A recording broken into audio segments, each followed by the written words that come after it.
Former motorsport boss Max Mosley, who later became a privacy campaigner, has died aged 81. Ex-Formula One boss Bernie Ecclestone said it was like losing a brother. Mr. Mosley, who had been suffering from cancer, led motorsport's governing body the FIA from 1993 to 2009. He also campaigned for tighter press regulation after winning £60,000 damages from the News of the World when it wrongly published a story alleging he had attended a Nazi-themed orgy. Mr. Mosley, in his role as FIA president, initiated widespread reforms of safety procedures in Formula One following the death of Ayrton Senna in 1994. Mr. Ecclestone added, "He did a lot of good things not just for motorsport, also the car industry.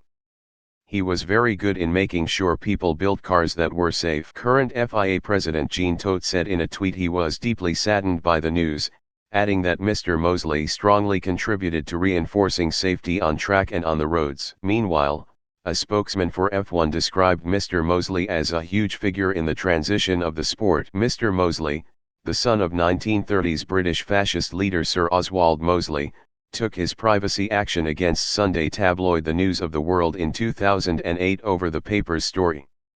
The newspaper had secretly filmed him with 5 prostitutes and later published a front-page story. A judge ruled there was no substance to the allegation that there had been a Nazi theme to the sex party and found that his privacy had been breached. The High Court also said the article was not in the public interest. Although Mr. Mosley was awarded damages, everyone had learned the details of his sexual preferences, and he argued money alone could not restore his reputation.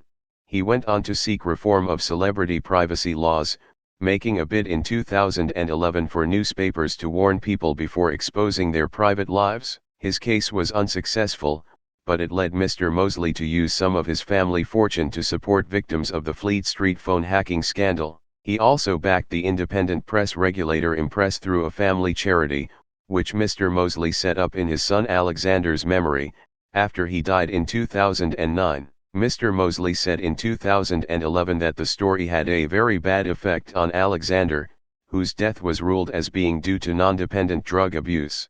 Impress chief executive Ed Proctor said Mr. Mosley improved access to justice for victims of press misconduct and put his own resources behind efforts to ensure that these issues will not be forgotten.